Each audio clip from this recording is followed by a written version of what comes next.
Hello. We'll begin with a few questions from the media here. Steve, your line is now live. Mandel, thank you for the time today.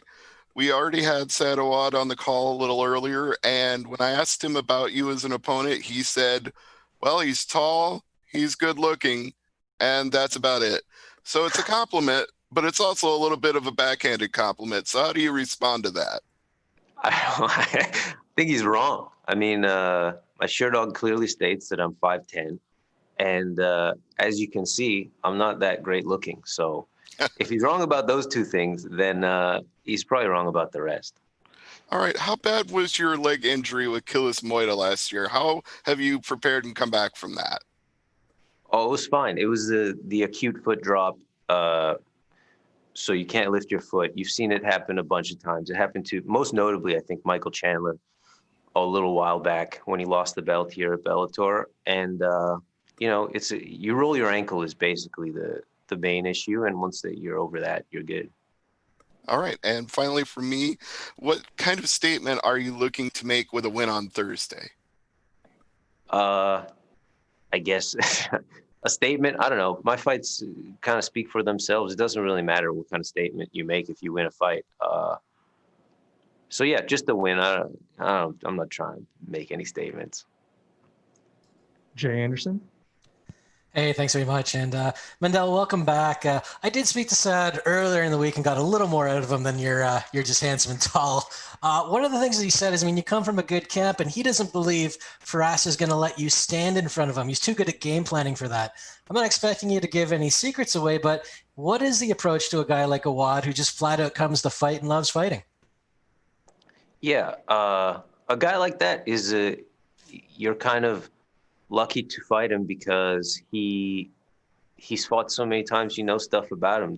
The game plan, as with every opponent, is to eliminate the things that you think they can do well against you specifically. So that's it. There's no real specifics that I can get into. I mean, just because fights don't really play out the way you expect them to. So yeah, just work on stuff the guy's good at, and you should be all right. And, speaking of TriStar, how big is it to be there, to see guys like GSP, who's, as far as I know, still going to the gym? How much of an impact has that had on you? Early days, it was huge. Obviously that was the draw to go there. And since I've been there now 10 years plus, it's very inspiring and encouraging to see guys that you every day think are some of the best guys in the world, and you're essentially one of them because you're there every day with them. Does it take a while to kind of get that feeling that I belong, this is my home, I am one of them? Yeah, for sure. You always kind of have that apprentice mentality in a place like TriStar, but at the end of the day, you hit all the sparrings in the week and every training in the week, and you're competitive with the guys there. You just kind of form that opinion of yourself. All right. Best of luck on Thursday. Thank you. Donna?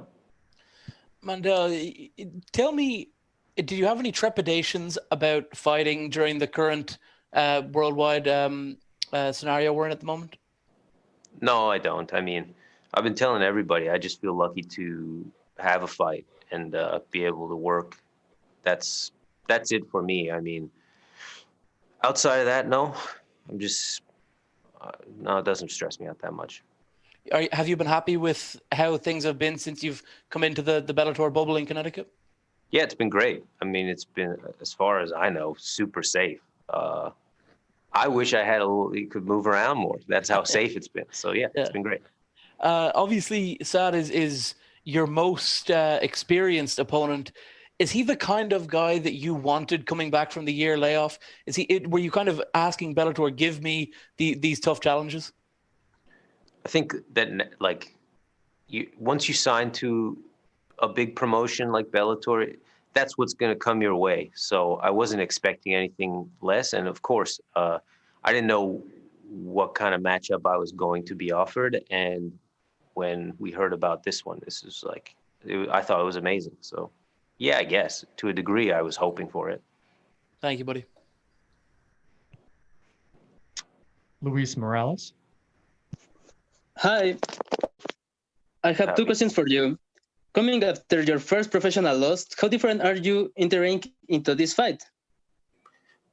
So yeah, not too different. I mean, maybe my outlook has changed as far as what you can expect to happen minute or second to second in a fight. But outside of that, my approach hasn't changed much as far as training or my life or anything like that. Talking about unusual nicknames, you have one for sure. Why did you choose yours? It kind of happened by accident, honestly. It's an Instagram handle, and then because I don't really post my face on there, people would ask me, "Hey, are you Rat Garbage?" And then people seem to like that name, so it stuck. But I didn't really choose it. Our final question comes from the line of Ben Allen. Go ahead, Ben.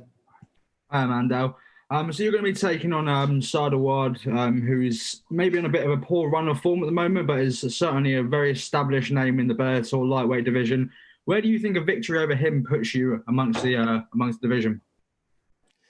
I think it puts me right in there. I mean, a guy who has a record as long as his, a patch of 4 losses could happen anywhere, and it really doesn't mean much. So I think he's still very relevant in the division, and beating him makes me relevant in the division. And just one more from me. Someone previously just touched upon your nickname, which is incredibly unique, and the Instagram page. I just got to ask, do you make that art yourself? And do you have a personal vendetta against rats or something?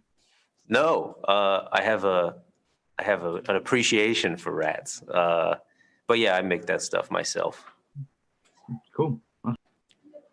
All right, Mandel. Thank you very much for the time, and good luck the rest of the week. Thank you very much.